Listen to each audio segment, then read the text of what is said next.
No es bueno fumar, no se debe de normalizar porque produce muchos efectos para el fumador y también para el fumador pasivo. Tienes un montón de sitios donde puede afectar. Lo más importante es la EPOC. Los bronquios se te van estrechando poco a poco, se te hacen agujeros en el pulmón. La obesidad no es buena. Se asocia a muchísimos problemas cardiovasculares, respiratorios. Es una obesidad está inflamada. La verdad es que fue muy intenso. Desde que no teníamos mascarillas, batas, no teníamos ventiladores y sobre todo teníamos tratamientos. La información a los familiares era por teléfono y a veces noticias malas. Les llamabas y le decías, mire, pues puedo superarlo y ibas a casa mal. Cuando yo llegaba del hospital a casa era como si tuviese la peste. Pues estuve 3 meses sin abrazar ni besar a mis hijos ni a mi mujer. Y yo no estoy seguro que lo hiciéramos muchísimo mejor hoy que lo que lo hicimos hace 5 años. Cuando viene la época de gripe en invierno, siempre nos quedamos cortos. Si vuelve a haber una ola de aquellas bestias, me temo que no se ha cambiado demasiado.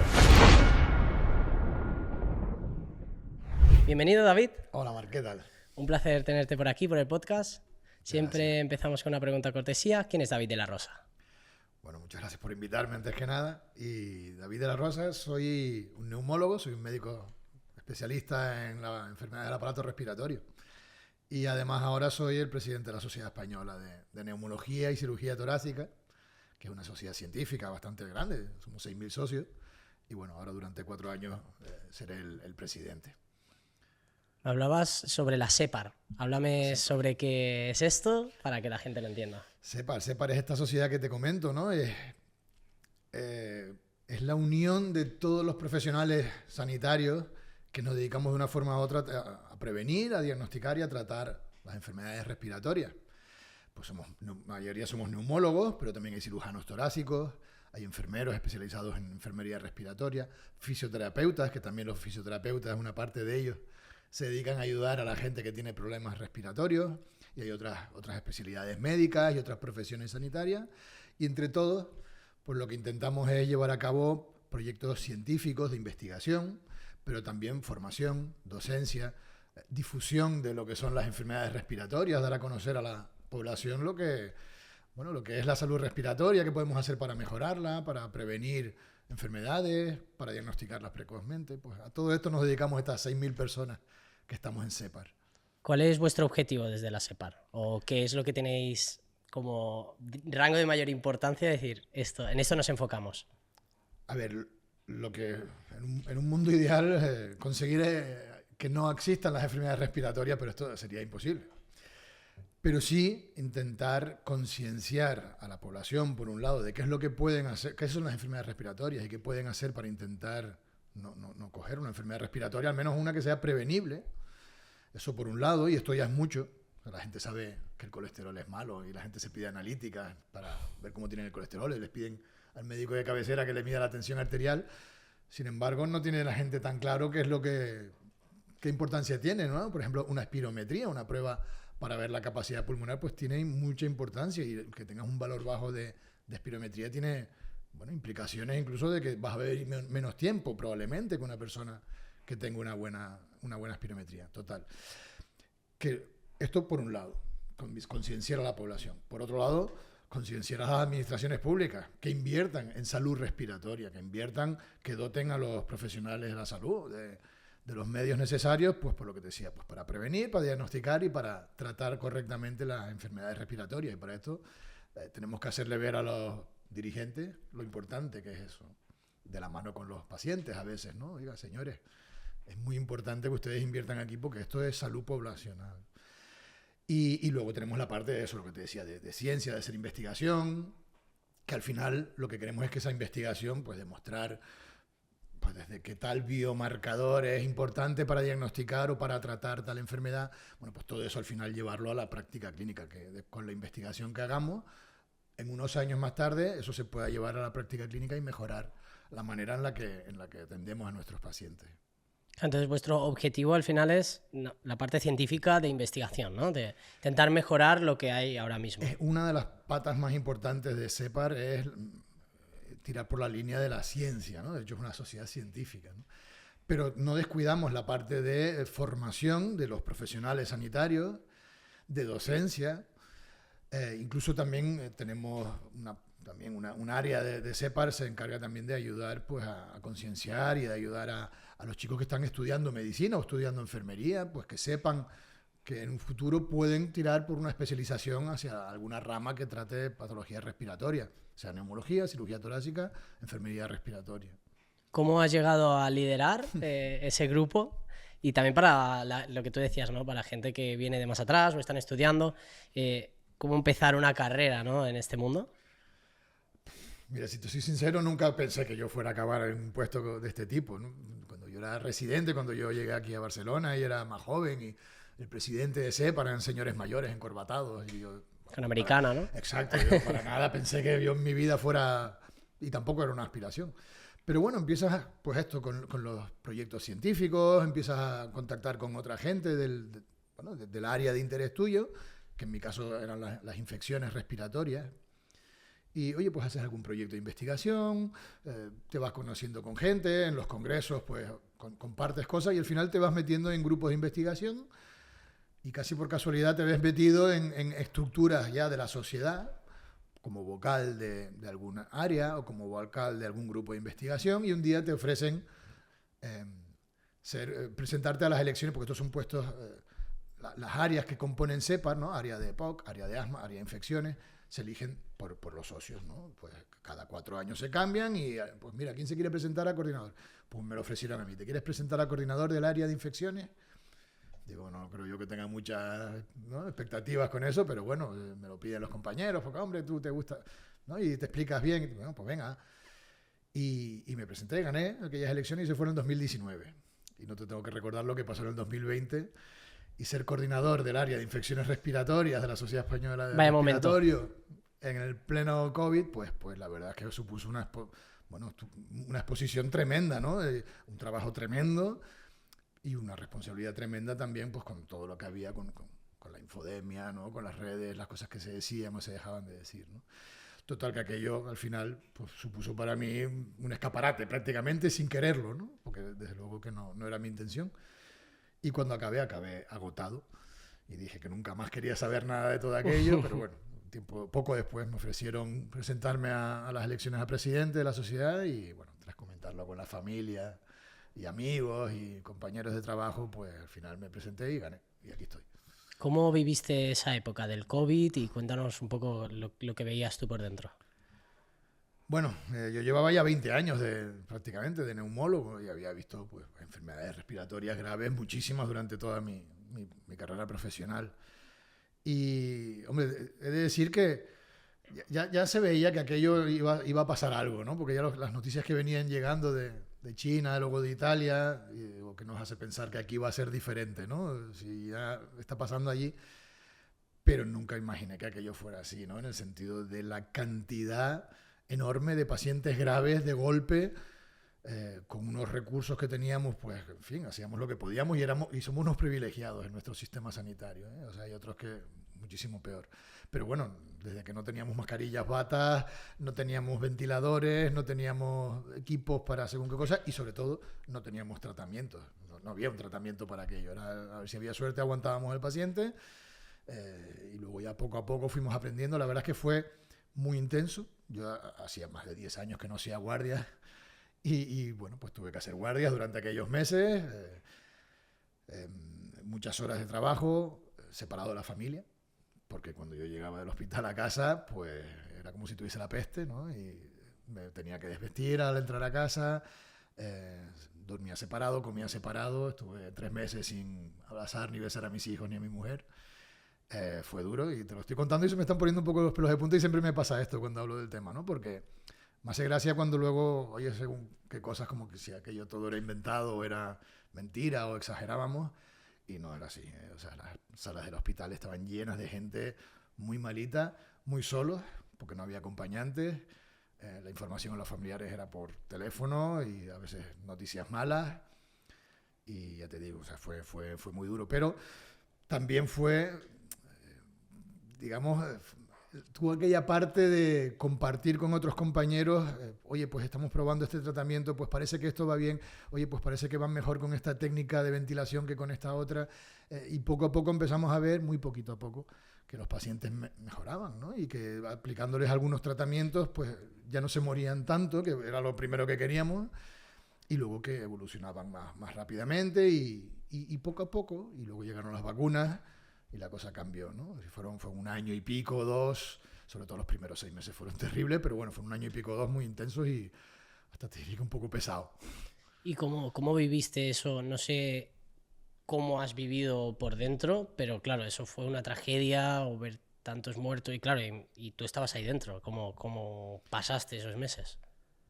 Ya te digo, o sea, más allá del plano personal, ¿no? Que es lo que te digo, separado de la familia y, en fin, un poco lo que nos pasó a todos de estar aislado en casa y que no podía hacer gran cosa. Yo tenía la suerte que podía salir, al menos iba al trabajo en coche, ¿no? Y en el plano profesional fue tremendo, o sea, de ansiedad, ¿no? Y mira que uno intenta separar lo personal de lo profesional en este tipo de profesiones, ¿no? Porque no te puedes llevar a casa las desgracias de todo el mundo que ves cada día porque sería imposible de convivir con eso, ¿no? Pero sí que hubo momentos en los que te tocaba según qué cosas veías y pues eso, cuando daba según qué noticias a familiares oiga, pues su familiar está yendo cada vez peor, su familiar, y un día le llamabas y le decías, mire, pues no he podido superarlo y aquel día te ibas a casa mal, ¿no? Y esto pasaba casi cada día, por desgracia, durante unos meses, ¿no? O sea que lo vivimos mal, pero ya te digo, siempre teníamos aquella chispa de esperanza de que parecía que cada día era un poquito menos malo que el anterior. Igual no cada día, pero bueno, al menos cada semana sí. Y bueno, y poco a poco fue mejorando y pudimos salir de todo aquello sin grandes secuelas. Hablo de mí, ¿eh? Sí que hubo compañeros en otros ámbitos, tal vez más. Claro, yo estaba en una planta de hospitalización. Había gente que estaba en cuidados intensivos, por ejemplo, y aquello era tremendo, eran ¿no? Yo qué sé, pues 30, 40 pacientes, todos intubados, todos gravísimos, a punto de morirse, a pesar de estar intubados, quiere decir conectados a un respirador, ¿no? Que respira por ellos. Y ellos estaban dormidos, pues los tenían que poner boca abajo, porque boca abajo ventilas mejor partes del pulmón más extensas. Y entonces eran imágenes impresionantes entrar allí, teníamos que entrar a veces bueno, los neumólogos pues, a hacer broncoscopias o lo que sea.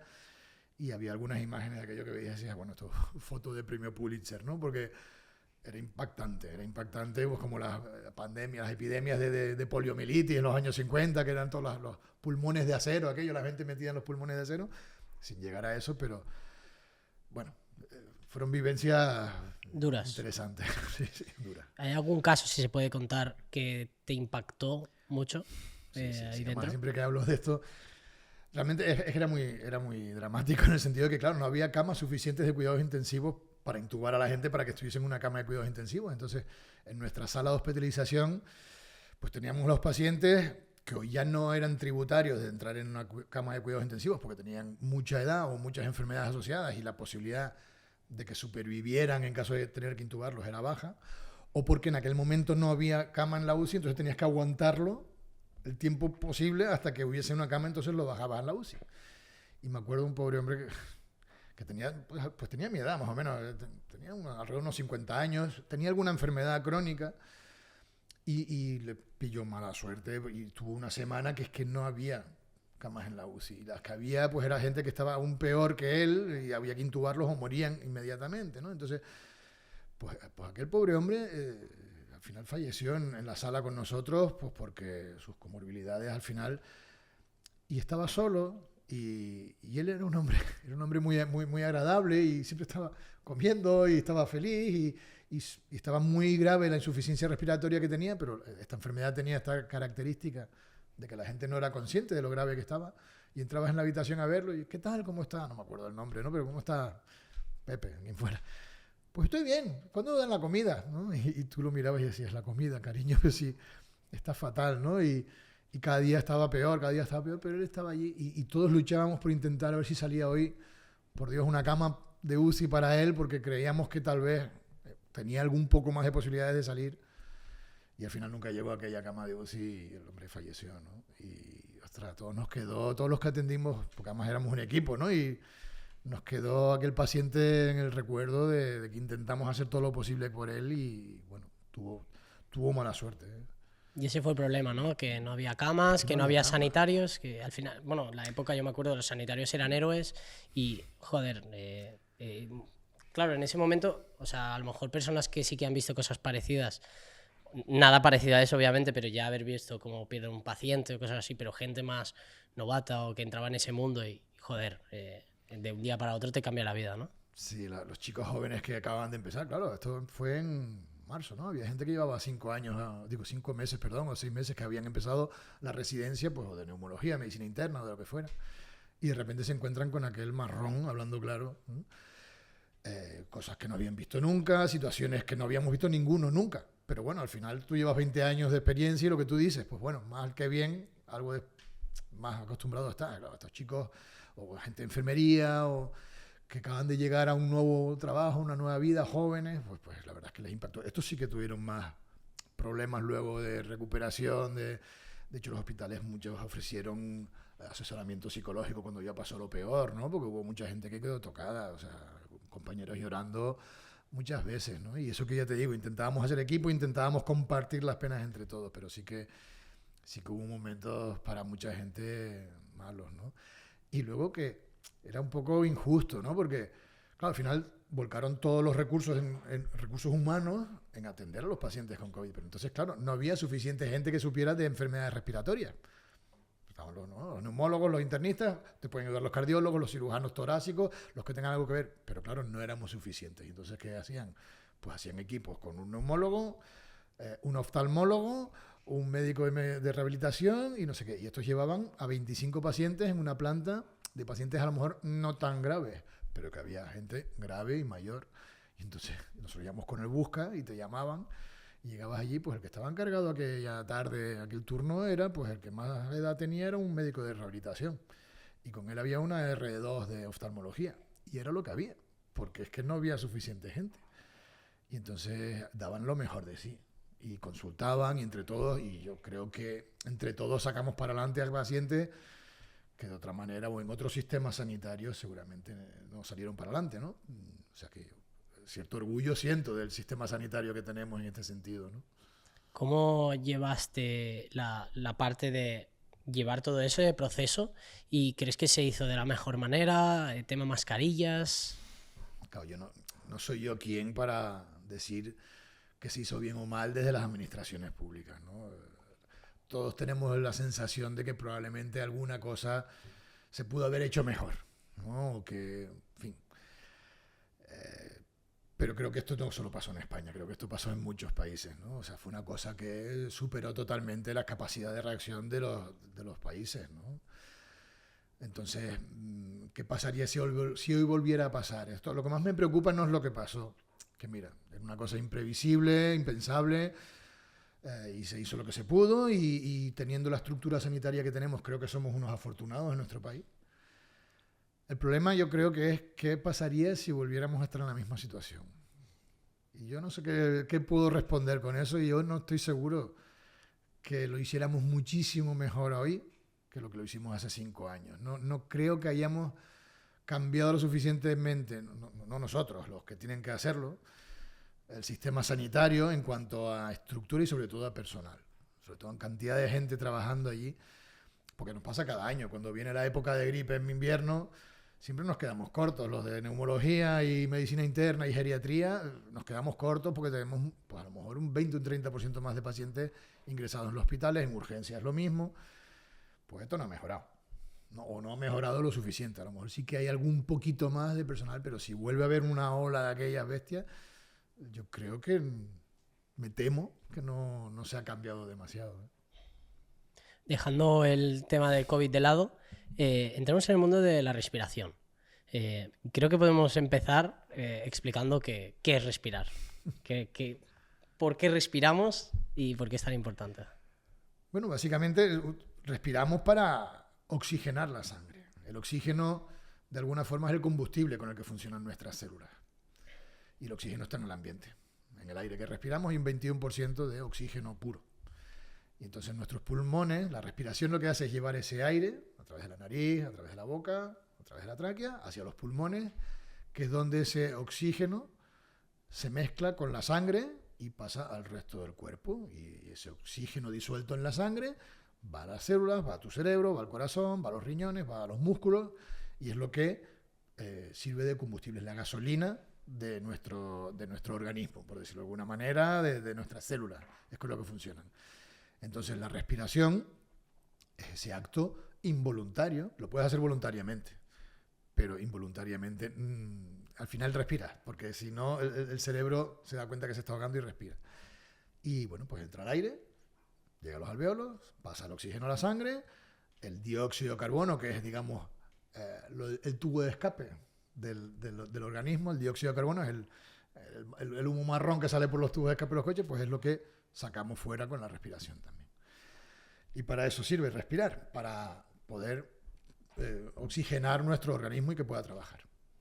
¿Qué tipo de hábitos podemos hacer para mejorar, ¿no?, esa capacidad respiratoria? Bueno, por un lado está el prevenir enfermedades, es decir, no hacer cosas que empeoren tu respiración, que empeoren tus pulmones, ¿no? El primero que se nos viene a la cabeza obviamente es el tabaco, ¿no? Uh-huh. El tabaco empeora nuestros pulmones, los enferma, los bronquios, el tejido pulmonar, la esponja del pulmón. Fumar es malo, o sea, no hay ningún género de duda. Luego podemos, si quieres, comentar otro tipo de maneras de fumar modernas, ¿no?, que también pueden ser malas, ¿no? Luego está cómo podemos mejorar la respiración, ¿no? Entonces, cómo podemos mejorar la respiración es, pues, intentar tener el sistema respiratorio. No es solo los pulmones en sí mismos, también es todo lo que lo rodea, la musculatura respiratoria. Entonces, por ejemplo, tú, ¿no?, te gusta el ejercicio físico, entonces cualquier ejercicio físico aeróbico mejora la manera que respiramos, porque tú, en vez de respirar 20 veces por minuto, respiras durante el rato que estás haciendo cualquier aeróbico, respiras 30 veces. Entonces, los músculos al final se van poniendo más en tensión. Es como si levantas poco peso muchas veces. Al final el músculo no se te pone grande, pero se te pone tonificado, ¿no? Pues un poco más o menos lo mismo, ¿no? Entonces, el ejercicio físico es muy importante. Y luego el peso. Más que el peso, el volumen, ¿no? El volumen abdominal, sobre todo, claro. Al final los pulmones están aquí. Y si tú tienes debajo un gran volumen, los pulmones no se pueden distender y respiran peor. No puedes conseguir hacer una respiración profunda si tienes aquí debajo algo que te impida el diafragma bajar, ¿no? Entonces, así a grosso modo. Luego hay muchas otras cosas, ¿no? Pero se me ocurre eso, ¿no? Evitar el tabaco, el ejercicio físico y bueno, intentar mantener un peso corporal adecuado. Sí, porque ahora, bueno, de hecho yo estoy haciendo un cambio físico y hablo mucho sobre esto y me gusta concienciar a las personas porque hay un tipo de gente que está diciendo por redes sociales que estar gordo es estar bien, que no hay ningún problema. Y aquí quiero que tú, con tu autoridad, digas por qué gordo es estar mal y qué tipo de enfermedades o qué puede acarrear. A ver, a mí lo que me sabe mal, yo siempre toda la vida también he tenido problemas de sobrepeso, ¿no? Entonces, a mí lo que me duele es la estigmatización de las personas con sobrepeso o con obesidad, ¿no? O sea, eso a mí me parece fatal y yo creo que en ese sentido estar gordo no está mal, en el sentido de que pues mira, es una persona que tiene tendencia metabólica a estar más rellenito, a tener obesidad. O sea, no por eso tienes que ser, digamos, de alguna manera señalado con el dedo, ¿no? Claro. Dicho esto, la obesidad no es buena. La obesidad no es buena. La obesidad se asocia a muchísimos problemas cardiovasculares, respiratorios. La persona obesa está inflamada, por decirlo de alguna manera, ¿no? Su sistema inmune tiene, cuando haces análisis de todo tipo, hay marcadores inflamatorios similares a los que hay en una persona que está en pleno proceso de una neumonía, me invento, ¿no? O de una sepsis. Entonces, la obesidad a largo plazo se asocia a muchas enfermedades. Porque a nivel respiratorio, lo que tú decías de los pulmones, todo esto, ¿tan grave puede llegar a ser? Sí, porque, a ver, no es solo la dificultad para respirar, la dificultad mecánica para mover los pulmones. También, como te digo, se asocia a inflamación sistémica, se asocia a mayor riesgo de asma, por ejemplo. La gente con obesidad tiene mayor riesgo de desarrollar un asma, y además un asma que requiere dosis más altas de los tratamientos habituales. Y luego está el tema de la apnea del sueño, que se asocia directamente con la obesidad, ¿no? La apnea del sueño es cuando dormimos, tenemos que respirar también, claro, porque si no... Y la gente que tiene obesidad, bueno, pues tiene obesidad también aquí a nivel cervical y a otros niveles, y entonces hay una cierta tendencia que la tubería de aire por la que pasa el aire se colapse. Te relaja, la musculatura se relaja y como tienes sobrepeso, se colapsa el paso de aire y te quedas sin respirar durante unos segundos hasta que el cerebro se está ahogando y respira. Y esto pasa muchísimas veces, cada minuto, cada hora, todas las noches, cada noche de tu vida. Y esto a la larga, pues es como si te cogieran y te estuviesen metiendo la cabeza en un balde de agua, pues 10 veces por minuto, cada hora, durante 6, 7 horas cada día. Esto al final es una sobrecarga para el sistema cardiovascular, no descansas también. Entonces, y esto se asocia mucho a obesidad. Y esto que se trata con las máquinas de CPAP, ¿no? Bueno, pues esto tiene una relación muy directa a obesidad con esta enfermedad. Claro, al final la solución es estar en forma. Bajar de peso. En ese caso concreto, bajar de peso y intentar bajar de peso no únicamente quedándote fofo, sino intentar bajar de peso también con ejercicio físico para que la musculatura no se atrofie. Sí, porque esto justamente le pasaba a Ibai. Llevaba la máquina y bueno, hizo el cambio físico, bajó, no sé si eran 40, 50 kilos los que fueran, y dejó de usar la máquina. Le pudieron quitar la máquina, sí. Tenía una relación directa. Yo esto lo he vivido con muchos pacientes, que de hecho el primero, gente muy disciplinada, que siguen haciendo su máquina a pesar de que han bajado de peso, y te vienen un día a la consulta y dices que no la aguanto. Dices, bueno, vamos a hacerte las pruebas de nuevo, a ver, claro, y ya no tienen apnea del sueño ya, ¿no? La están usando por gusto. Bueno, porque son buenos pacientes y son responsables y saben que tienen que hacerla, pero ya puedes quitársela y es una maravilla para ellos también.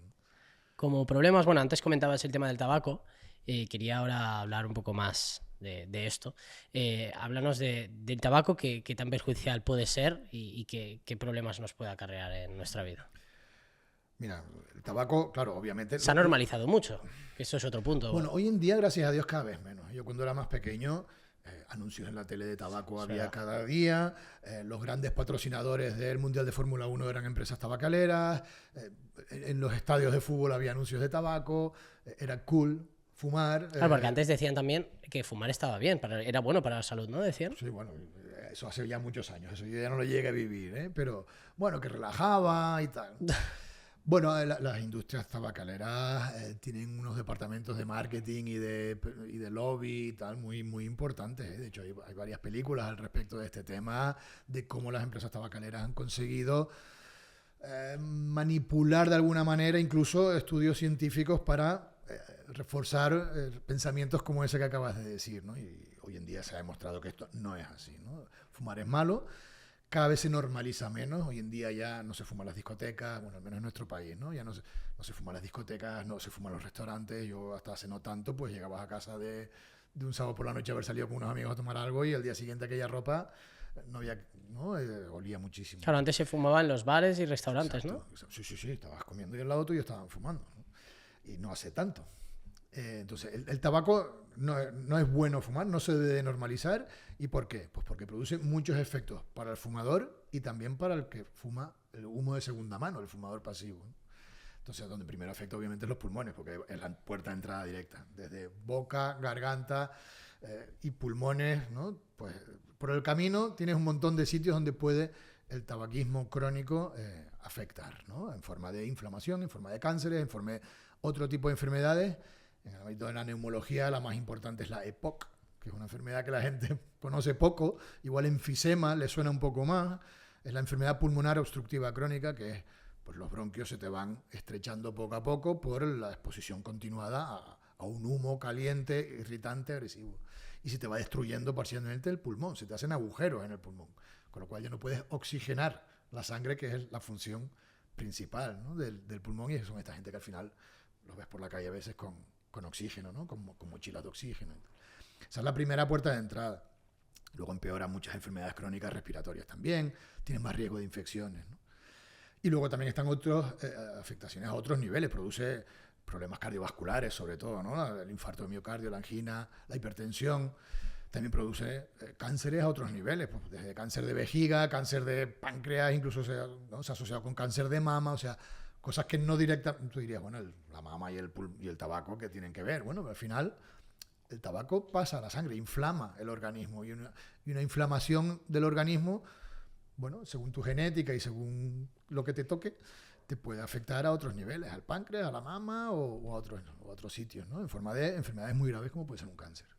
¿Y cómo crees que...? Porque dices que no es tan normalizado como antes. Yo en mi caso lo veo súper normalizado entre la gente joven, que es como el que fuma es el guay, el más chulito, ¿no? Y me da pena porque veo cada vez más chavales empezando a fumar y a veces incluso antes, porque parece como que nuestra generación cada vez tiende a hacer las cosas antes. Sí, todo. Sexo, fumar, beber, quieren hacerlo antes. Entonces veo un problema aquí, sobre todo para la gente joven. Realmente esto es sorprendente porque no ha cambiado tanto. O sea, también en mi época empezábamos a fumar con 15, 16 años, ¿no? Porque era el tonto, era el que no fumaba, era el que lo miraban los compañeros, lo señalaban, ¿no? Y querían ser guay, lo que tú dices, ¿no? Pero claro, en aquella época, pues eso, lo que te decía, teníamos un montón de estímulos visuales que nos decían que fumar estaba bien visto y era bueno, y en las películas había gente que fumaba, y en Casablanca, las películas, ¿no?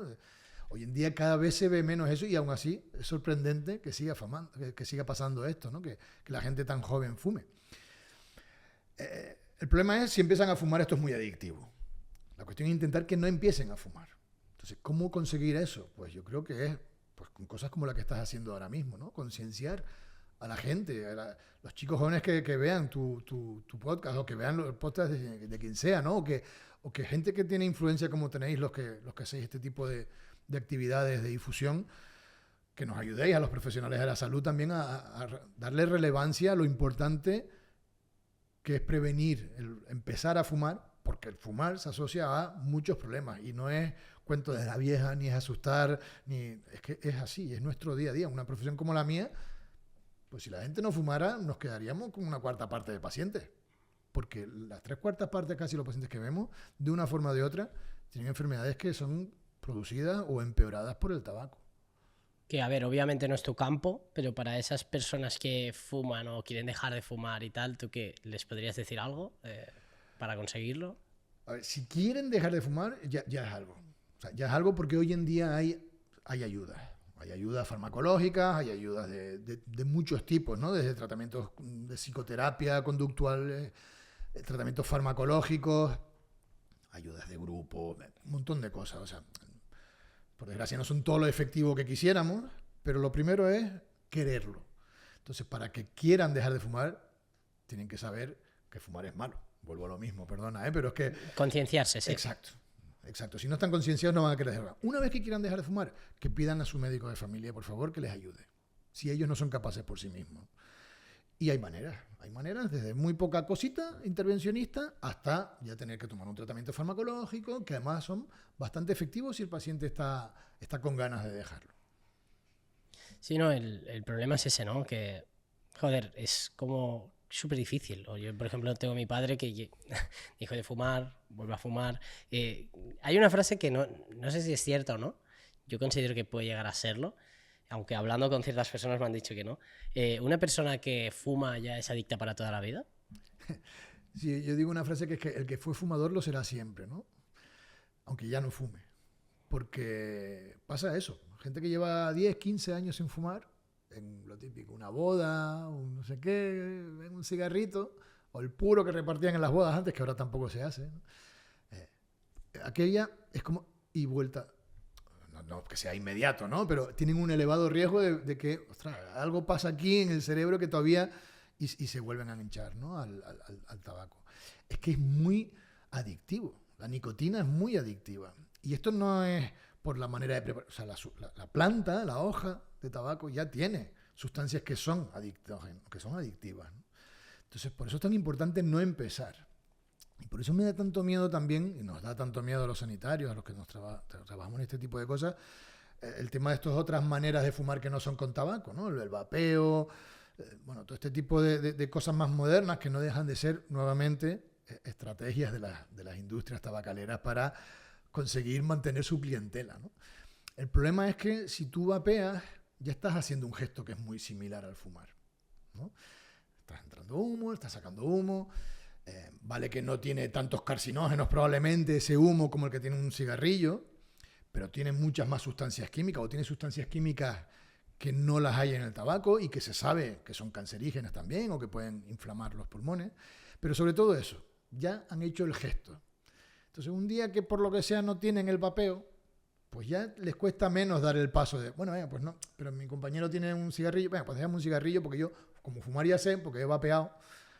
Y ese primer cigarrillo es el que puede ser el que haga que caigan en la adicción del tabaco, ¿no? una enfermedad.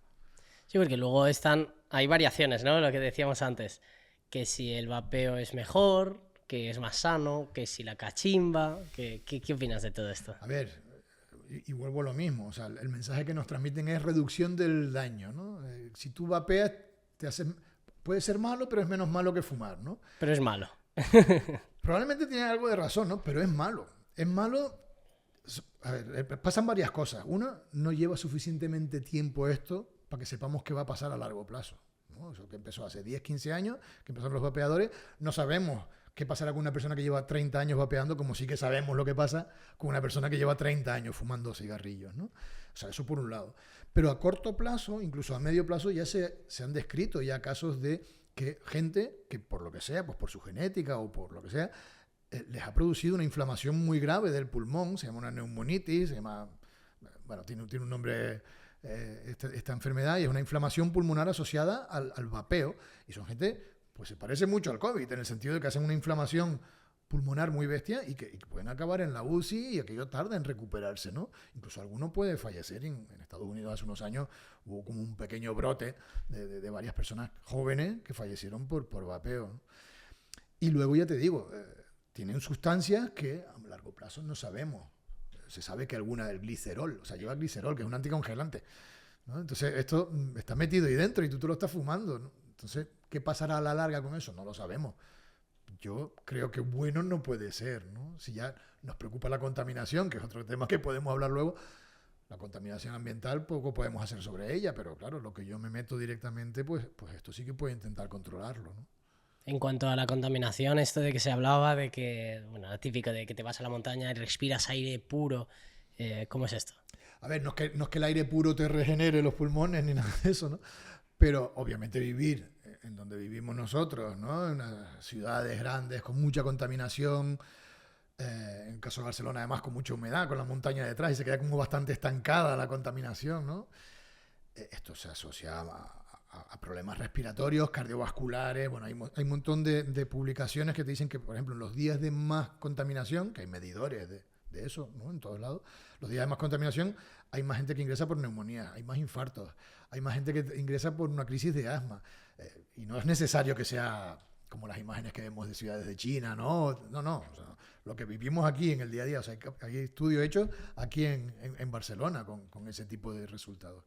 Entonces, se sabe que es malo. Y vivir fuera de eso, obviamente, es mejor. Te castiga menos el pulmón a la larga, ¿no? Es como, bueno, como si compararas un fumador con un no fumador. Uno que vive en una ciudad contaminada durante 30 años de su vida, el pulmón a la larga lo tiene más afectado que una persona que vive en un sitio, en un pueblo, ¿no? Y de hecho, cuando hacemos broncoscopias, por ejemplo, los neumólogos, vemos manchas. O sea, cuando tú entras en un bronquio con una cámara, ¿no? ¿Sabes lo que es, no? Como cuando tienes una úlcera que te mira en el estómago, pues nosotros los neumólogos hacemos algo parecido para mirar los bronquios por dentro, pues para diagnosticar cánceres o para cosas, ¿no? Y entonces vemos muchas veces manchas negras como tatuajes dentro del bronquio, una mancha así redonda, se llaman manchas de antracosis, y eso básicamente se ve en gente que vive en ámbitos urbanos. O sea, son exposición continuada a la porquería del ambiente. Al final, fíjate tú que llega incluso hasta tatuarte el bronquio por dentro, ¿no? Sí, hay gente que decía que viendo los pulmones de una persona podías ver la vida que había tenido. Exacto. Bueno, estas imágenes que nos ponen no sé si he visto las cajetillas de tabaco, las fotos que sacan a veces, sí. Eso es real. Y en Cepar tenemos varios vídeos en la web donde se ve como un pulmón sano es de una determinada forma, es como una esponjita muy rosadita, muy bonita, que cuando la infla se infla y tal. Y un pulmón de un fumador de larga evolución es una cosa grisácea, más dura, menos blanda, en fin. En el momento que fumas ya estás jodido a nivel de puedes llegar a recuperarte al 100%, no puedes recuperarte. Cuanto antes se deje de fumar, mejor. Menos daño te habrás hecho. Y el problema es que no hay un riesgo cero para el pulmón, sobre todo, ¿eh? No hay un riesgo cero. O sea, no hay un punto por debajo del cual tú dices, bueno, si fumas menos de 3 al día, no te va a pasar nada. No lo sabemos, porque hay gente que ha fumado muy poco, o que incluso nunca han fumado, pero han sido fumadores pasivos, y que desarrollan un cáncer de pulmón, o que desarrollan una EPOC, de estas que te decía antes, las mujeres que nunca han fumado, que su marido fue fumador durante 40 años, y te vienen con 70 años, el marido ya se murió hace 15 de un cáncer de pulmón, Y ahora ellas tienen EPOC y nunca han fumado. Entonces, eso es lo que pasa a la larga. Que si estás jodido de entrada, a ver, no, pero cuanto antes lo dejes, mejor. ¿Por qué? Puede ser que en 5 años o en 10 años ya tengas daños irrecuperables. El pulmón no se regenera. No se regenera. Tú tienes un problema hepático y el hígado se regenera bien. De hecho, se hacen trasplantes de medio hígado, porque el hígado se regenera bien. El cerebro no se regenera. Tienes una embolia en el cerebro y esa parte del cerebro se te queda, pues el pulmón le pasa lo mismo. No se regenera. Entonces, cuanto antes se deje, mejor. Porque cuanto estos pulmones negros que recuperan como un mejor color con los años de fumadores, La destrucción del pulmón ya está hecha. ya está hecha. Entonces, lo que sí que se puede mejorar es, o sea, el pulmón es una esponja, que es donde se hace el intercambio del oxígeno, lo que te contaba al principio, y luego están las tuberías, que son los bronquios, ¿no? Que es por donde pasa el aire para llegar a la esponja esa. Entonces, lo que sí que se recupera un poquito es la inflamación de las tuberías, ¿no? O sea, si tú le dejas de meter humo ahí cada rato, pues la inflamación que tienen baja poco a poco con los años, a la larga. Nunca llega a recuperarse, pero mejora un poquito. Pero el daño más abajo de las tuberías más pequeñitas o la esponja misma, esa no se recupera. Esa no se recupera. Entonces, cuanto antes se deje de fumar, mejor. Hay ejercicios ahora que, bueno, yo estoy empezando con la meditación. Iba a una psicóloga y me comentó que cuando sabemos respirar es cuando nacemos. Y a medida que vamos creciendo, como que desaprendemos. Sí. Eso es cierto hasta cierto punto. Te lo decía antes, ¿no? El respirar es un acto inconsciente. O sea, tú respiras sin darte cuenta. Igual que parpadeas sin darte cuenta, ¿no? Entonces, esto desde pequeñito. O respiras o te mueres. Entonces, la gente respira sin darse cuenta. No es que desaprendamos, es que, tenemos la mente también distraída en otras cosas, ocupada en otras cosas. Tenemos unas características corporales que también nos dificultan a veces lo que te decía de la obesidad y todo eso. Entonces, a lo mejor un obeso tiene que pensar más en respirar que una persona sin sobrepeso, ¿no? Entonces, todo esto influye. Los pacientes con enfermedades respiratorias crónicas, EPOC, asma grave a la larga, se benefician mucho del ejercicio físico, por supuesto, ¿no? Por lo que decíamos antes, pero incluso de ejercicios más de tipo yoga, tai chi, pilates, todo este tipo de ejercicios que a lo mejor como ejercicio físico de musculación no te vale, pero gente de 70 años que hacen tai chi o que hacen yoga y que tienen enfermedades respiratorias, les ayuda muchísimo lo que tú decías, a cambiar otra vez el chip, respirar mejor, y además también fortalecen la musculatura respiratoria, porque hacen respiraciones controladas. La meditación básicamente es respiración, ¿no? Cuento, aguanto, hago la respiración controlada. Todo eso en una persona que ya, hombre, si está sano y lo quieres hacer, perfecto, bienvenido. Pero si ya tienes enfermedad respiratoria, muchas veces vemos que les ayuda mucho incluso a reducir la sensación de ahogo que tienen cuando hacen algún esfuerzo, porque respiran mejor. Sí, no, es lo que te iba a decir, como el mejorar, ¿no? La meditación, respiración consciente, tiene muchas maneras de decirse. Yo lo practico ahora, bueno, sobre todo por el tema del estrés, ansiedad, me ayuda pues estar 5 minutos al principio del día, me lo tomo todo con más calma, pero sobre todo me he dado cuenta que evolucionas, o sea, como que he aprendido a respirar mejor. Al principio me acuerdo cuando lo hacía, como que el aire iba a tramos, ahora ya cada vez es más fácil. Siento que es como que cada día mejoras un poco. Pero, ¿por qué es eso? En tu caso concreto probablemente será una mezcla de todo, porque si además estás con el tema del cambio físico, también habrás mejorado tu musculatura respiratoria, has bajado de peso, o sea, todo eso influye. Pero sí, desde luego, y por eso es tan interesante el tema que hacen los yogis, ¿no? Con la respiración controlada, respiran muy pocas veces por minuto y consiguen mantener su oxigenación bien, porque van entrenando esto, ¿no? Van entrenando la manera en la que el cerebro hace el impulso respiratorio y mejoran la musculatura también. Yo creo que esos son grados extremos, ¿no? Pero todo lo que beneficie la respiración, bienvenido sea. Muchas veces te das cuenta cuando auscultas a los pacientes, ¿no? Te pones el fonendo, venga, respire. Y dices, pero respire. Y te das cuenta que la gente hace una respiración muy superficial, gente joven incluso, ¿no? Digo, pero respira hondo. Digo, mírame. Entonces lo hacen y dices, ¿y por qué no lo haces antes? No, pues yo es que siempre respiro así. Y te sorprende, ¿no? Un poco lo que tú dices. Claro. Antes justo me hablabas de la higiene dental que puede llegar a afectar también a los pulmones y a esto. Cuéntame un poco sobre esto. Sí, mira, parte de lo que te decía, ¿no? Al final, los profesionales sanitarios nos encargamos también de intentar ayudar a la población a prevenir, ¿no? Pues eso, no fumar, intentar evitar la contaminación en días de mucha contaminación, las vacunas, obviamente, ¿no? Sobre todo la gente que está en riesgo, que tienen ya enfermedades o que tienen una edad determinada, pues se benefician de vacunarse de la gripe, bueno, de la neumonía, ¿no? Y, por ejemplo, en el caso concreto de las infecciones respiratorias, la neumonía neumocócica, por ejemplo, que es la más frecuente, se ha demostrado que cosas tan sencillas como lavarse las manos, que esto también lo vimos con COVID, ¿no? Cuando la pandemia, ¿no? Lavarse las manos y el tener una buena higiene dental, tener los dientes limpios, tener los dientes sin, bueno, ir al dentista de tanto en tanto, cada año, cada 2 años, ¿no? Tener una buena higiene dental previene la aparición de neumonía. ¿Por qué? Porque las bacterias que producen la neumonía viven en nuestra boca. Bueno, en nuestra boca viven muchísimas cosas, pero el neumococo convive con nosotros. Está en nuestra boca, es un comensal de la boca y no pasa nada. Pero si tú tienes la boca sucia, aumenta la cantidad de neumococo, y además el neumococo con mala baba. Entonces, si en un momento dado tú haces una pequeña mínima, aquello que te atragantas y te tragas un poco de saliva, que muchas veces no te das ni cuenta, pues eso, si va abajo, puede llegar a producir una infección del tejido pulmonar, una neumonía. Entonces, el tener la boca limpia puede reducir el riesgo de que pasen estas cosas. Una cosa tan sencilla como esa, lo digo porque todo en su... ¿no? O sea, no solo todo es que los neumólogos y los médicos siempre no, tienes que vacunarte. Sí, tienes que vacunarte si eres de riesgo, pero haz también todas estas otras cosas que te ayudarán a mejorar o a prevenir enfermedades, ¿no? Claro, es lo que decíamos antes, ¿no? Que, claro, normalizamos como que pues respirar afectará a los pulmones, pero también puede conllevar problemas a otros sitios, al igual que lo mismo. Nadie ahora se imaginaría que por no lavarse los dientes podrías coger una neumonía. Sí, totalmente. De hecho, mira, hay un término, hay 2 términos. Uno se llama inmunosenescencia, que quiere decir que se te va envejeciendo el sistema inmune con los años. O sea, no responde igual una persona de 80 años a cualquier cosa, su sistema inmune está más desgastado que un tío de tu edad.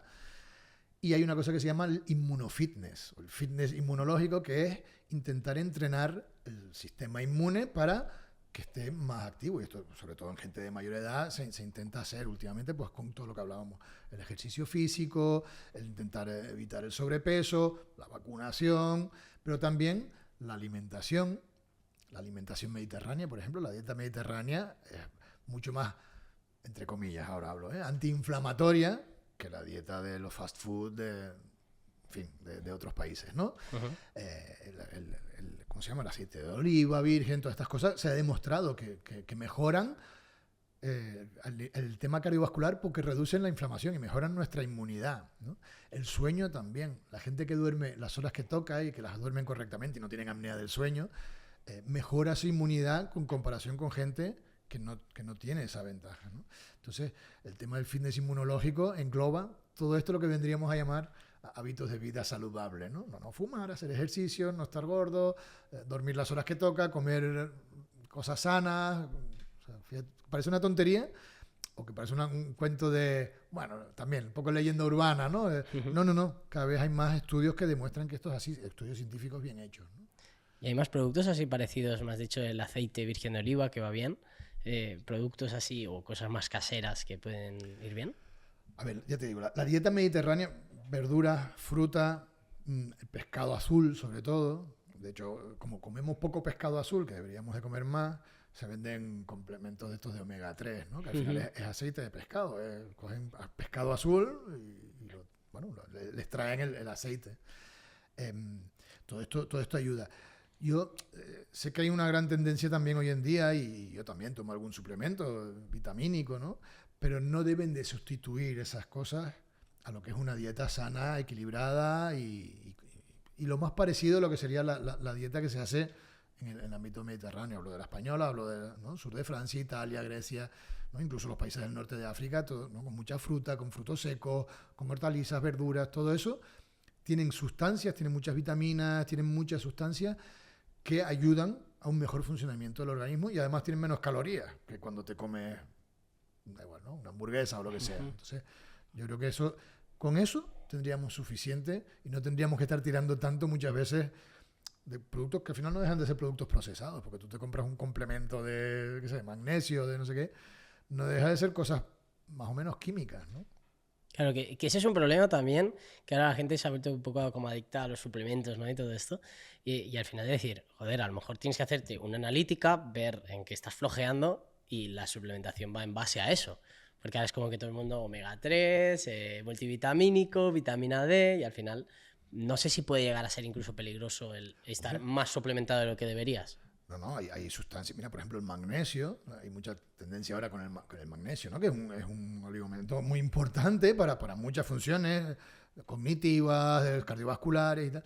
Pero si tú tienes demasiado magnesio en sangre, si te pasas el nivel de magnesio en sangre, puedes tener arritmias, incluso arritmias que si por lo que sea tu corazón está medio, puedes tener una arritmia incluso mortal, ¿no? No quiero decir que el que se tome magnesio ahora le vaya a pasar eso, ¿no? Pero bueno, no lo sabemos. Entonces, yo creo que hay que adaptar este tipo de suplementos, lo que tú dices, a lo que realmente necesitas, a tus carencias. Oye, pues si tengo el colesterol muy alto me puede beneficiar de, yo qué sé, lecitina de soja o de omega 3 o lo que sea. O de tu actividad física también y de tu tipo de vida. Si haces más ejercicio, probablemente necesitas más cosas que una persona que es más sedentaria, ¿no? Antes me hablabas de la neumología del futuro. Háblame sobre esto. Sí, claro, SEPAR, ¿no? Como sociedad científica, una de las cosas que tiene que intentar velar es por, bueno, somos la sociedad científica de los neumólogos.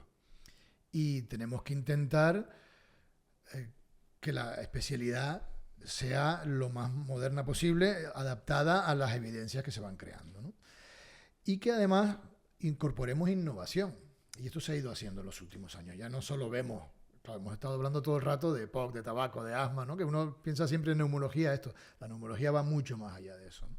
La neumología, hacemos técnicas intervencionistas, hacemos broncoscopias para diagnósticos de cáncer muchas veces, pero también de infecciones, hacemos neumología intervencionista, pues si te has tragado un diente, hay que sacártelo, eso lo hace un neumólogo. Yo qué sé, si tienes una enfermedad tipo como las que hablábamos y hay que pues, sellarte una zona del pulmón para que se te colapse, pues eso también se puede hacer a través de broncoscopia. Y esto es la neumología intervencionista. También se hacen procedimientos pleurales. Pero la neumología del futuro, que esto ya está y todavía seguirá mejorando, la neumología del futuro también incorporará otras cosas. Incorporará probablemente inhaladores inteligentes, inhaladores que en el momento de inhalar te tomen, que con sensores te digan qué tal estás respirando, cómo está tu oxigenación, si tienes fiebre o no, si te está llegando bien esa medicación. También tendremos con las inteligencias artificiales hoy en día, ¿no? Que hoy en día todo el mundo usa ChatGPT, bueno, pues también hay mucho uso de inteligencia artificial en análisis de imágenes. Análisis de imágenes desde una PECA, un lunar, para saber si puede ser bueno o malo, por ejemplo, pero análisis también, por ejemplo, de una imagen de una radiografía de tórax o de un TAC, de un escáner del pulmón, pues para saber si esa mancha tiene riesgo de que se vaya a convertir en los próximos años en un tumor o en una infección por una tuberculosis, por ejemplo. Entonces, todo esto serán cosas que poco a poco, y de hecho ya estamos en SEPAR llevando a cabo estudios y cosas en este sentido, y las espero que en breve, no sé si antes de jubilarme, espero que sí, las incorporaremos a la actividad asistencial diaria, ¿no? Claro, porque la gente está como muy asustada, ¿no? Con la inteligencia artificial, que nos quitarán los trabajos. Yo siempre le digo a la gente que lo importante de la inteligencia artificial es utilizarla. Porque al final, si tú ya sabes de ese oficio y encima te apalancas de una herramienta que te va a pues, ser más productivo o llegar a conclusiones, lo que tú dices, de, joder, el punto en que le enseñes la foto de la radiografía y te dé el escaneo completo y te diga lo que es, joder, eso le va a facilitar mucho la vida pues, a los médicos, en este caso, que la utilidad real para mí es eso, que sirva para ayudar a las personas, ¿no? Que sea un complemento porque además yo creo que la medicina cambiará muchísimo, con todo esto seguro. Pero la parte humana, la del médico, la de la enfermera, la del fisioterapeuta, ¿no? La parte manual de fisioterapia, ¿eso cómo lo va a hacer una inteligencia artificial, ¿no? Bueno, tú a saber, pero ahora mismo no me viene a mí. Pero sí que será un complemento, nos ahorrará tiempo, probablemente ahorrará exploraciones innecesarias, reducirá el coste seguramente, ¿no? Cuando yo, por ejemplo, cáncer de pulmón, ¿no? Te viene un paciente, le hace una radiografía y tiene un nodulito. Ostras. Claro, hoy en día pues tiene un nodulito, pues hay que mirar a ver, hacer una broncoscopia. Si no llegas con la broncoscopia al diagnóstico, lo tienes que pinchar por fuera con un TAC. Ya son 2 exploraciones. Oye, que no queda claro, pues hay que hacerle otra tercera. Oye, que no queda claro, pues hay que ir al quirófano y sacarle aquello. Y al final resulta que era una cosa benigna. Pero, tío, esa pegado allí, 6 meses de sufrimiento, de angustia, de tendré un cáncer, no tendré un cáncer, más no sé cuántas exploraciones, cada una con sus riesgos. Probablemente con la inteligencia artificial esto se reducirá, porque con el análisis de millones de datos de millones de pacientes que han tenido esa mancha, la inteligencia artificial te podrá decir, ojo, esto tiene toda la pinta, además con el tipo de paciente que es, la edad, lo que ha fumado y tal, esto quítaselo ya. O mira, esto no va a ser nada, ni te preocupes, hazle un tag de aquí a 2 años por si acaso me equivoco, pero no me equivocaré casi seguro, ¿no? O sea, para eso no servirá la inteligencia artificial en el ámbito de la neumología y para muchas otras cosas, ¿no? A mí el miedo que me da un poco la inteligencia artificial, más que nos quite el trabajo en sí mismo, que es posible que haya cosas que hacen los médicos hoy en día, yo que sé, un radiólogo, pues lo que te decía, interpretar una imagen con los ojos o interpretarla con una máquina que en la 10ª parte de tiempo te hace lo mismo, pues probablemente ahí habrá algo. Los dermatólogos probablemente también, ya veremos, ¿no? Pero el miedo que me da es la formación de los profesionales. Y mi hija está estudiando medicina y mi hijo está estudiando otra carrera, ¿no? Y me dicen que hay muchos chicos que hacen sus trabajos con ChatGPT. Así que sé que hay manera de detectarlo, ¿no? Hay programas que te ayudan a detectarlo a los docentes. Pero también se copian por ChatGPT, ¿no? Hoy en día con la tecnología tú puedes llevar un dispositivo que no te han encontrado al entrar al examen y copiar con aquello, ¿no? Claro, ¿qué profesional va a salir de ahí? ¿No? Hombre, si lo hace un día, pues mira, oye, todos hemos copiado. Negaré haber dicho esto. Pero bueno, es humano, ¿no? Claro. Pero claro, si se acostumbran a que van a aprobar los exámenes ya más con nota, sin tener que estudiar prácticamente, porque ya lo hace la máquina por ti, ¿qué profesional sale de ahí? ¿Tú te pondrías en manos de alguien así? Yo no. A mí me costaría, ¿eh? Sí, es un tema también a tratar. Que yo al principio, cuando empecé a utilizarlo, me acuerdo, yo hacía copywriting para tema textos y tal, pero había un momento como que me quedaba pensando y digo, joder, pero si tengo que hacerlo y no lo tengo que hacer, es como, sí, me ayuda en cierto sentido a ser más productivo, pero también puede ser todo lo contrario, que digo, es que no tengo ganas de trabajar, solo utilizo esto y ya está. O lo que tú decías a nivel formativo, que la gente ya no sepa, sino se apalanque siempre en esto. Es un peligro. Tiene una parte de peligro serio, sí. Sí. Yo el mayor peligro que le veo, ¿no? Y además lo veo, ¿no? En el día a día, que se utiliza demasiado. Y claro, yo llevo 30 años de médico, entonces yo he aprendido un montón de cosas a base de hacer cosas que son pesadas, pero que al final se inventan tu conocimiento y que hoy en día me permiten, cuando estoy delante de una situación, ¡pam!, enseguida ya. Claro, esta gente probablemente no tengan esa capacidad de aprendizaje, ¿no? Ya veremos en qué queda. Yo espero que si la utilizamos bien, hombre, esto es una maravilla, ¿eh? O sea, lo que tú acabas de decir, para todo lo que son textos, para contestar un mail, para responder un no sé, o sea, a mí me ahorra una de tiempo tremendo, sí, que luego puedo utilizar para otras cosas. Otra cosa que luego en vez de utilizarlo para otras cosas me dediqué a... Es así. Por el tema del cáncer, ¿cómo se lleva? ¿Cómo se trata? ¿Y qué fases tiene el cáncer? Mira, el cáncer de pulmón, te puedo hablar del cáncer de pulmón sobre todo porque al final soy neumólogo, ¿no? Uno, se relaciona, insisto, en el tema del tabaco, o sea, esto es, en el 90% de los casos es debido al tabaco. Pues hay un 10% que no, es verdad, hay un 10% que no, esto les tocó la mala suerte de tener mala genética, pero el otro 90% es porque han fumado ellos o han estado expuestos a tabaco, ¿no? Entonces, lo importante es detectarlo lo antes posible. ¿Para qué? Cuando lo detectas muy chiquitito, este caso que te digo, ese nodulito que al final es una cosa de 1 centímetro que dices tú, pero bueno, esto no es. Si lo detectas en ese momento es curable, vamos, la inmensa mayoría. Te tienen que quitar un trozo de pulmón, bueno, hoy en día, ¿no? Igual de aquí a un tiempo te dan una pastilla, que ello se te quema y ya está, ¿no? Pero bueno, hoy en día hay que operarlo. El problema cuál es, que eso no te da síntomas. Eso te lo detectan de casualidad porque te hacen un escáner por cualquier otro motivo y entonces lo ven y ¡ostras! No da síntomas. El cáncer solo da síntomas cuando ya es muy grande. O cuando te ha cogido un pequeño vaso sanguíneo y expectora sangre, o cuando te toca la pleura y entonces te duele, porque el pulmón no duele. El pulmón no tiene receptores de dolor. Tú puedes tener un cáncer de este tamaño en el pulmón y no duele. Eso no duele. Solo duele si toca la parte de fuera del pulmón o te da síntomas si sangras, por ejemplo. Entonces, en lo que estamos luchando, por ejemplo, desde CEPAR, es intentar que se creen un programa nacional de cribado de cáncer de pulmón. Es decir, toda persona que tiene más de 50 años y que ha fumado más de 10 años, no sé cuánto, que se le haga a esa persona un escáner para ver si tiene esa manchita que te decía, para detectarla en ese momento. y poderlo tratar en ese momento. Y esto ya se hace en algún otro país. El problema es que esto es muy caro. Esto es muy caro no solo por hacerle el escáner, sino por todo lo que conlleva después, ¿no?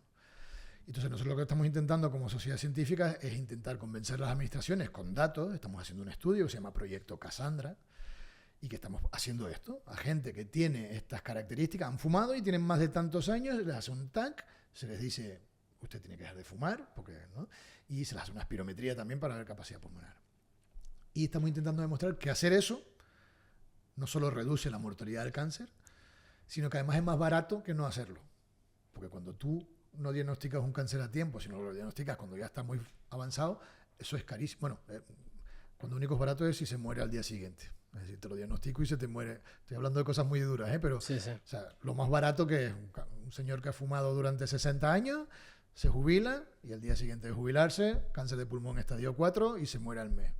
Eso ha sido rentable para el Estado porque ha pagado impuestos, muy bueno para las tabacaleras. El pobrecito no se le ha podido ni dar un tratamiento porque ya estaba tan avanzado. Claro, estos casos no son tan habituales. Lo habitual es que te lo diagnostiquen en un momento en el que se intenta tratar, tal. Y cada vez los tratamientos son más caros del cáncer. Hay tratamientos que son cientos de miles de euros al año para tratar a un paciente. Claro, si tú le haces muchos tags a la gente es caro, pero si te evitas tener que pagar esos cientos de miles de euros para 3.000 pacientes, pues igual... Claro, intentar mejor entrar cuando el cáncer no es tan serio y se puede eliminar rápido. Claro. ¿no? Lo que pasa es que ahí lo que hace falta también es mucha gente. O sea, es caro porque hacen falta las máquinas, hay que hacer los escáneres, hay que hacer las espirometrías y luego hay que hacer gente que vea esos escáneres, que los... Bueno, ahí nos está ayudando la inteligencia artificial, por ejemplo. El primer screening lo hace una máquina de inteligencia artificial y te dice, es normal, 100%. Y luego se revisa por un radiólogo, ¿no? Pero hace falta gente para hacer la espirometría, para interpretarlo. Oye, pues mira, habrá que verlo de nuevo dentro de 3 meses porque o hay que hacer una broncoscopia. Hay alguien que tiene que hacer la broncoscopia. O hay que operarlo. Tiene que alguien operarlo. Entonces, al final, claro, es caro. Pero insisto, la alternativa yo creo que es más cara. Y es lo que estamos intentando demostrar. También has dicho que la gente que no es fumadora, pero, pues por ejemplo, su pareja es fumadora, también puede acarrear esos problemas sin serlo, sin llegar a fumar, porque ya solo el simple hecho de respirar humo es algo parecido. Totalmente. Y esto está demostrado también, que es una de las cosas que nos intentaban las tabacaleras también intentar, ¿no? Falsear los datos de eso. De hecho, ahí ahora recientemente desde CEPAR se ha hecho un estudio de tabaquismo pasivo en España, que el porcentaje de gente que es fumadora pasiva en su día a día es enorme, un poco lo que tú dices, ¿no? Al final hay gente alrededor tuyo que fuma por una cosa o por la otra, ¿no? Y esto se ha demostrado que produce, pues eso, más riesgo de asma, EPOC a largo plazo. O sea, no por estar un rato en una terraza al lado de alguien que fuma, te va a pasar nada. Pero si eres el que trabaja en ese bar durante 10 años y cada día estás expuesto a eso, pues igual sí, ¿no? Porque tu genética o por lo que sea. Entonces, se sabe que se asocia a estas enfermedades y también se asocia a cáncer. Y problemas cardiovasculares, que ahí no voy a entrar porque yo soy neumólogo y me restringo lo mío, ¿no? Pero también los produce, ¿no? Entonces, bueno, también desde CEPAR estamos intentando que de alguna manera se endurezcan ya sé que coartar las libertades siempre molesta, ¿no? Pero es que tu libertad termina cuando empieza la de otro, ¿no? Entonces, oye, si a alguien lo estás exponiendo a un riesgo innecesario porque tú tengas tu derecho a tu libertad, pues habrá que buscar una manera de ponernos de acuerdo, ¿no? Negociemos. Exacto, ¿no? Me has hablado de estas investigaciones, no sé si también desde CEPAR tenéis algunas investigaciones interesantes que estén en curso. Bueno, o sea, tenemos una de las partes más importantes de CEPAR es la investigación y las becas que damos cada año para investigación. De hecho, damos como unos 600.000 euros en becas cada año, ¿no? Y hay un comité científico al que le llegan todas las propuestas de investigaciones de todo tipo. Entonces, hay becas pequeñitas para cosas de hospitales pequeños, hay becas, digamos, más transversales en las que participan muchos hospitales, pues en tuberculosis, en EPOC, en asma, en neumonías. Hay muchas áreas que tienen grupos de investigación específicos que, o con financiación propia de CEPAR, parte de esos 600.000 euros, o con financiación muchas veces externa, muchas veces de la industria farmacéutica. Aunque nos pese, al final son los que financian mucha parte de la formación y de la ciencia, porque las administraciones no lo hacen tanto, aunque también vamos a buscar a veces becas fuera, ¿no? Becas de la administración. Sí, o sea, la parte de investigación de SEPAR es fundamental, pero siempre intentando hacer una investigación que nos sirva lo que te decía, para luego, en unos años, aplicarlo al paciente. Hay ahora algo que se ha puesto muy de moda, que son las tiras nasales y los mouth tape. No sé qué me puedes hablar sobre esto. Sí, de hecho hace unos años no era infrecuente ver a los futbolistas, ¿no? Que llevaban las tiras nasales porque les mejoraba la respiración nasal y hoy en día prácticamente no se ve, ¿no? Es un partido de fútbol y ninguno lleva nada de esto. También hubo una época en la que se decía que podía mejorar la gente con apnea del sueño, por esto que te digo que se te tapa el paso de aire durante el sueño y que esto era una manera de destaparlo. Y se comercializaban con esa idea. Pues tampoco, ¿no? O sea, al final, no sé si esto... No te preocupes. A ver, pueden ayudar a mejorar la respiración nasal cuando tú tienes un problema de obstrucción nasal a este nivel. Si está dentro, la obstrucción nasal, lo que tienes que a lo mejor es o operarte si es muy bestia, si tienes un pólipo nasal, o ponerte un spray nasal para, ¿no?, desinflamar la mucosa. Si tú tienes un problema aquí, ¿no?, si cuando respiras se te cierran las narinas, pues bueno, pues sí, puede ser que te ayude, obviamente, ¿no? Y esto depende de cada persona. Ahora, decir que a todo el mundo le va a ir bien esto es lo que me cuesta. O sea, es un poco como lo que decíamos con los suplementos. No todo sirve para todos, ¿no? Entonces, si hay alguien que realmente se valora que tiene un problema de obstrucción aquí y que esto le dificulta el respirar por la noche o en el momento de hacer ejercicio, pues también cuando haces un esfuerzo se te cierra la nariz, ¿no? Y es bueno respirar por la nariz mejor que por la boca cuando haces ejercicio.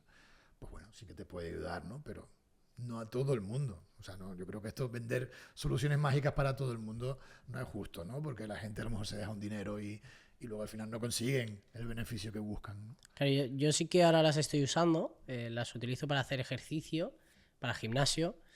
Bueno, en este caso levantas y sacas, y para dormir. Yo he sentido, o sea, no sé si es 100% científicamente probado, pero he sentido como que descanso mejor desde que las utilizo.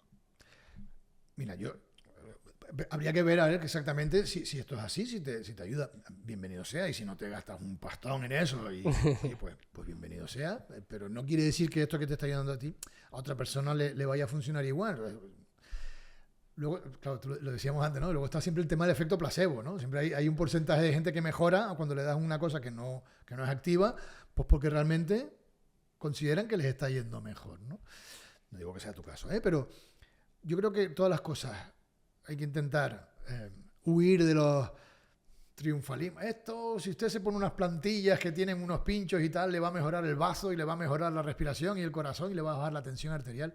¿Esto quién lo ha demostrado? ¿Cómo y con qué estudios? ¿No? O sea, yo como médico soy científico y como científico tengo que intentar pedir que cuando se dicen cosas de este tipo, oye, que hay una evidencia detrás que lo respalde, el método científico, ¿no?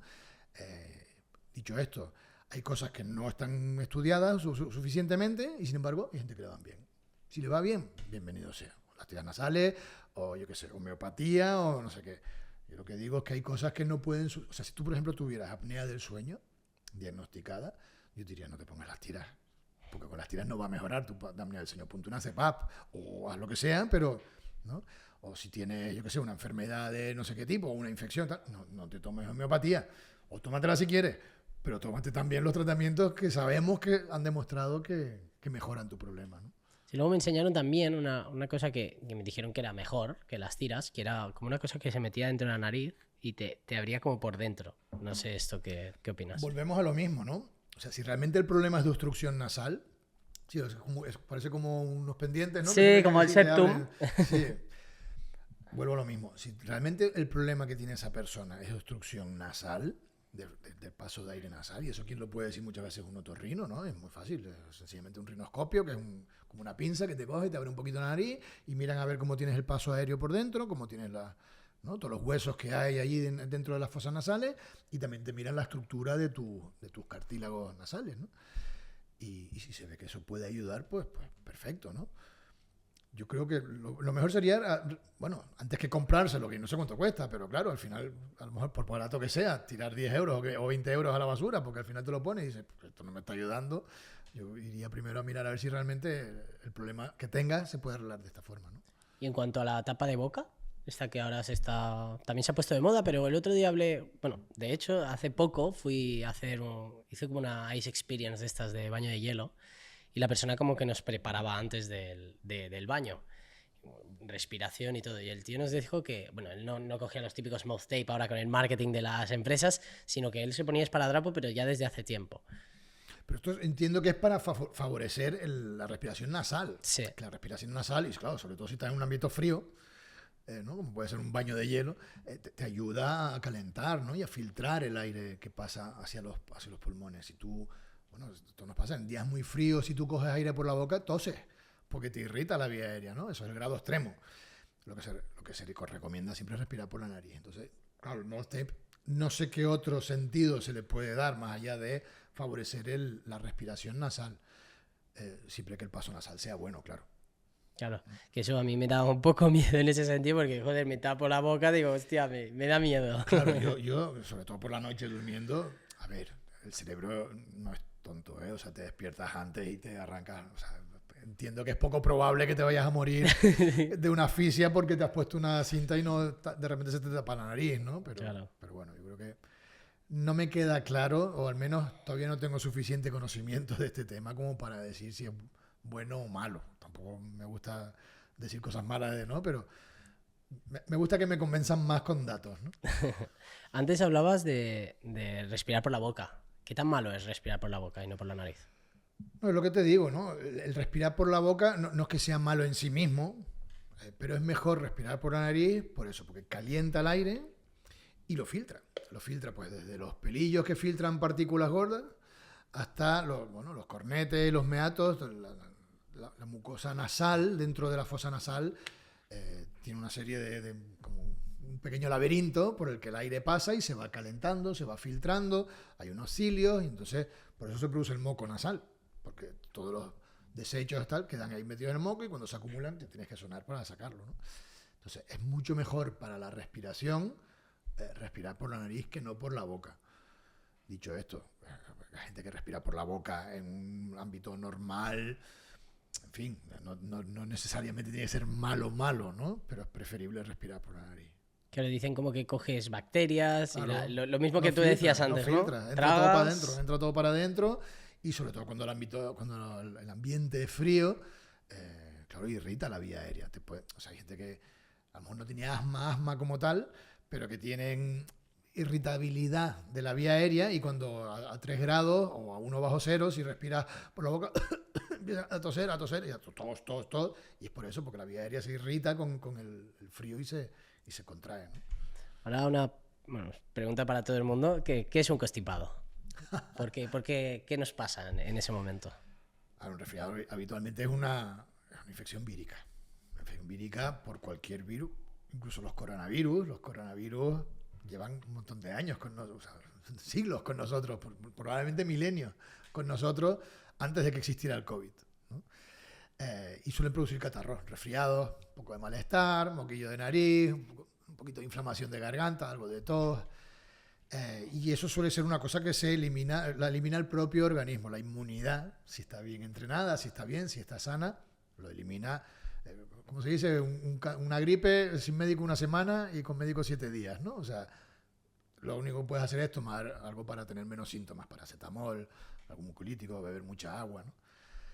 El problema de las infecciones víricas es que muchas veces son la puerta de entrada para una sobreinfección bacteriana, que esas ya somos puñeteras, ¿no?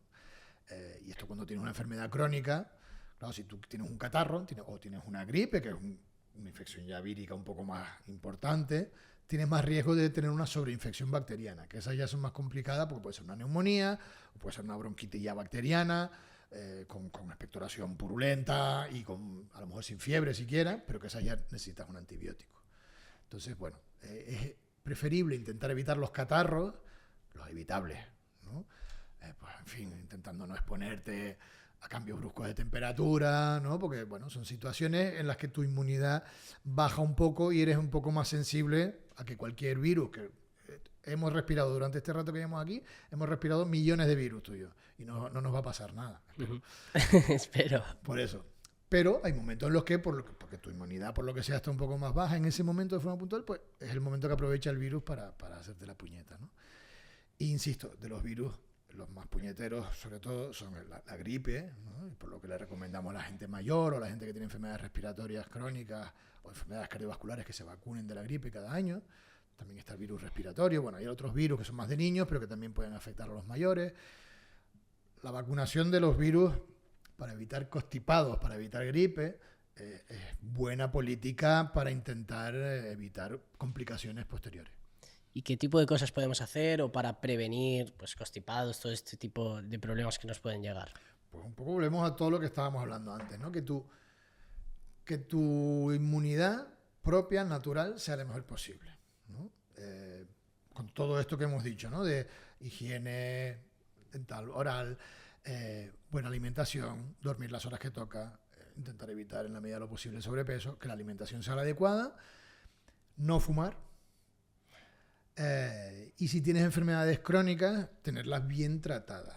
Diagnosticarlas rápido, hay que ir al médico de familia, que te hagan bueno, sobre todo a partir de una cierta edad, ¿no? Hombre, igual un tío de 20 y pico años que no tiene ningún síntoma, tampoco tiene sentido que le hagan una analítica cada año, ¿no? Pero a partir de una cierta edad, que podemos discutir si es los 40, si es los 30, si es los 50, hombre, pues mirarte niveles de colesterol, mirar tu tensión arterial, hacer los programas de screening necesarios, ¿no? Próstata, las mujeres la mama, y todo. ¿Qué dices tú? ¿Qué tiene que ver? No, tiene mucho que ver, porque al final las infecciones respiratorias y la salud respiratoria muchas veces son el altavoz de problemas que pasan a otros niveles, ¿no? Puedes tener una diabetes y nunca has fumado, y sin embargo tienes más propensión a tener problemas respiratorios si tienes una diabetes mal controlada, ¿no? O una enfermedad cardiovascular o lo que sea. Entonces, bueno, al final no es una única cosa, pero las cosas que sabemos que ayudan más allá de todo esto, las vacunas, por supuesto, el diagnóstico precoz y el tratamiento adecuado por la persona que corresponda. El médico de familia o el especialista de tal enfermedad o de tal otra, o de tal órgano o tal otro, ¿no? Antes hablábamos de lo importante que es dormir, ¿no? Para recuperarnos, para estar bien.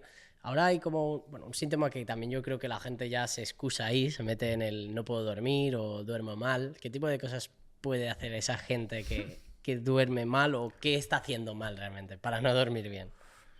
Bueno, primero hay que ver por qué duermen mal, ¿no? Porque si es un tema, muchas veces un tema mental, ¿no? Desde el estrés cotidiano, yo qué sé, mil cosas que te vas a dormir con preocupaciones, ¿no? Que ahí a lo mejor puede ayudar algo como lo que tú haces, ¿no? La meditación, ¿no? La respiración controlada en esos momentos de la noche, intentando, pues eso, intentar evitar ver la tele en la cama, intentar dormirte con la radio encendida. Y dices, no, pero si yo me duermo y la radio se queda encendida, digo, sí, tú no te enterarás, pero tu cerebro se pega toda la noche oyendo la radio, aunque tú no te enteres, ¿no? Bueno, o sea, intentar una higiene del sueño también, ¿no? Intentar dormir las horas que toca, intentar que sean siempre las mismas, intentar evitar estímulos externos, que la habitación sea tal, y si quieres hacer algún tipo de técnica que te ayude a relajarte, pues bienvenido sea, ¿no? Eso sí es un tema realmente, digamos que de estrés o de ansiedad, o un tema psicológico, no un tema orgánico físico, ¿no? Claro, hay veces que la gente no duerme bien, pues eso, desde la apnea del sueño, o porque tienen un problema de reflujo gástrico que por las noches le da acidez y entonces cuando se acuestan no pueden dormir y ya tienen el chip ahí de que, ostras, hay muchas cosas orgánicas que te pueden hacer que duermas mal. Entonces yo, la gente que le cuesta dormir mal, o sea, que le cuesta dormir o que duermen mal, yo les diría que consultaran de entrada con su médico de familia, ¿no? Y que lo comenten y que miren a ver, oye, pues igual es muy fácil de detectar un pequeño problema de salud que es fácil de solucionar, o a lo mejor es una cosa más complicada, pero cuanto antes mejor. Siempre cuando el no ir al médico por si acaso me descubren algo es mala idea. Claro, sí, voy al médico cuando ya tengo el problema. Claro, o cuando el problema ya es tan grande que ya o no se resuelve o es muy complicado de resolver, ¿no? Claro, en cuanto al sueño, lo hablábamos de que al final, bueno, ahora la gente con los móviles, o sea, el que dices, el hecho de decir me separo el móvil para dormir o hago algo antes de dormir para ayudarme, es raro. O sea, la normalidad es que la gente se vaya a dormir con el móvil, con algo sonando, o ya el hecho de ver el móvil un rato antes de ir a dormir te cuesta, ¿no? Al final.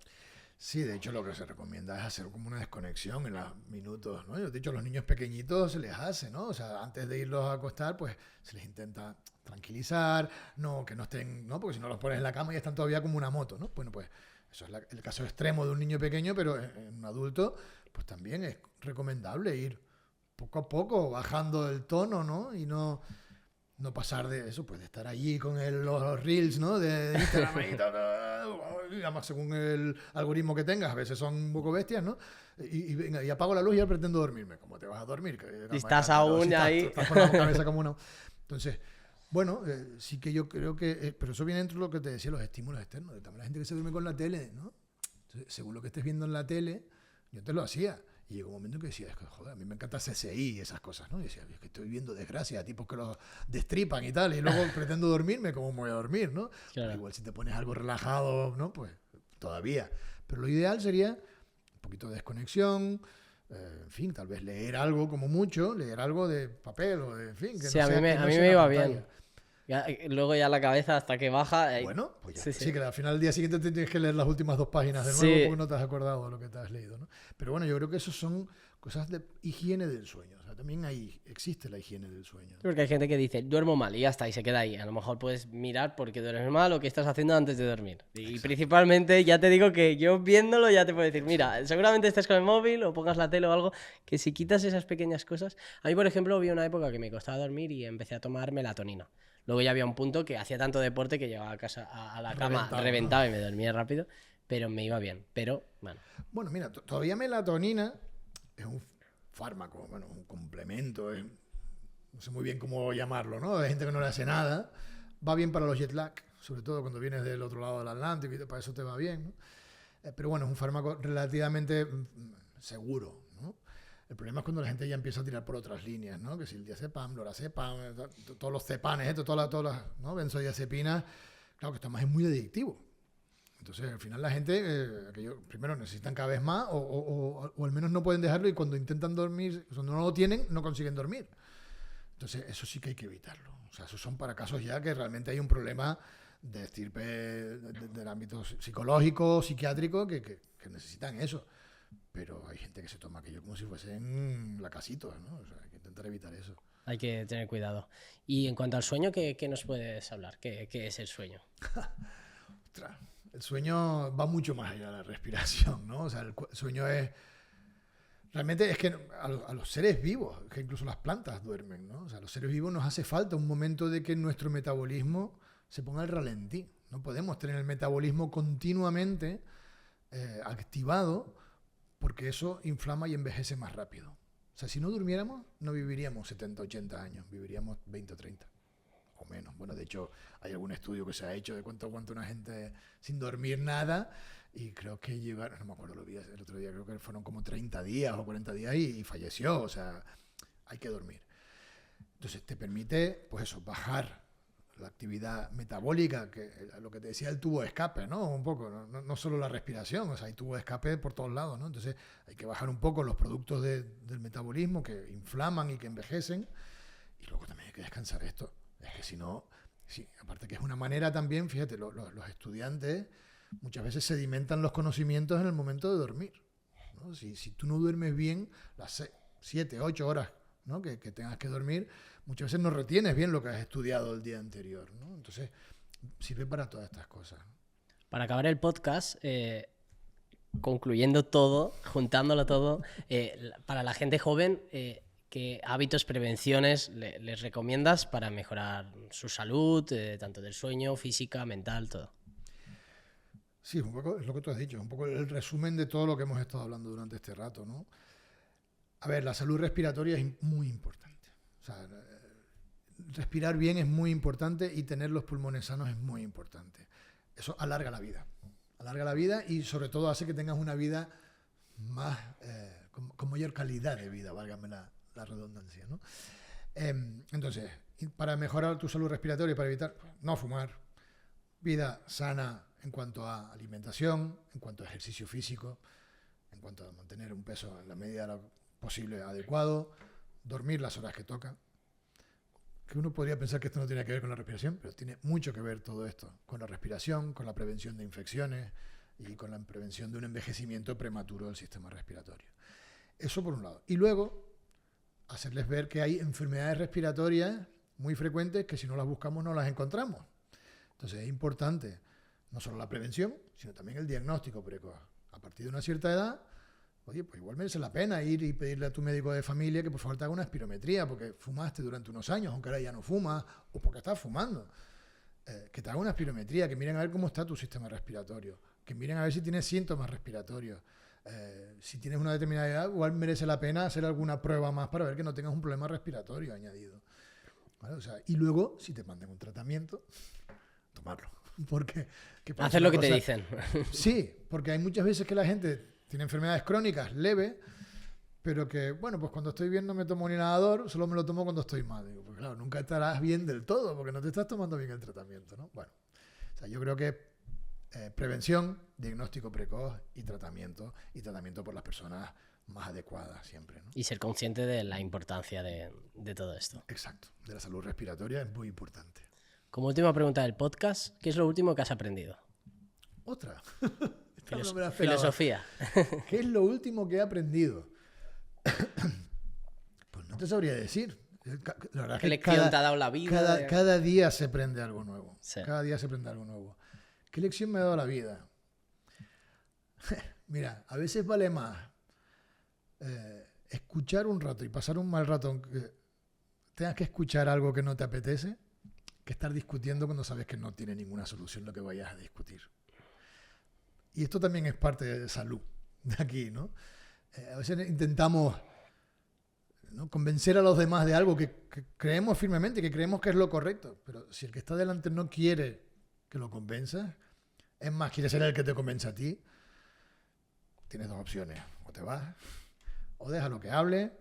No quieres hacerme caso, pues venga, déjalo que hable, y vale más a veces estar ese ratito escuchando, aunque sea con el piloto automático, que no estar discutiendo que no lleva a nada. No tiene nada que ver con la salud respiratoria ni con la medicina, pero te aseguro que a mí me va a facilitar y me va a ahorrar un par de dolores de cabeza en mi vida. Pues nada, David, brutal. Muchísimas gracias, Marc, de verdad. Sí, una buena charla. Estaba al principio que estabas nervioso, no, en ningún momento te he visto nervioso. Ya has visto que al final una charla aquí... Es más fácil contigo. Es más fácil. Muchas gracias. Nada, espero que haya sido un buen rato y sobre todo que la gente lo que ha escuchado, que pueda aplicar cosas, Eso que espero. no fume, Eso importante. Eso espero, que me hagan aunque sea un poquito de un caso. poquito de caso y les irá mejor. Muchas Así que nada, gente, espero que os haya gustado mucho el episodio y nos vemos en la próxima.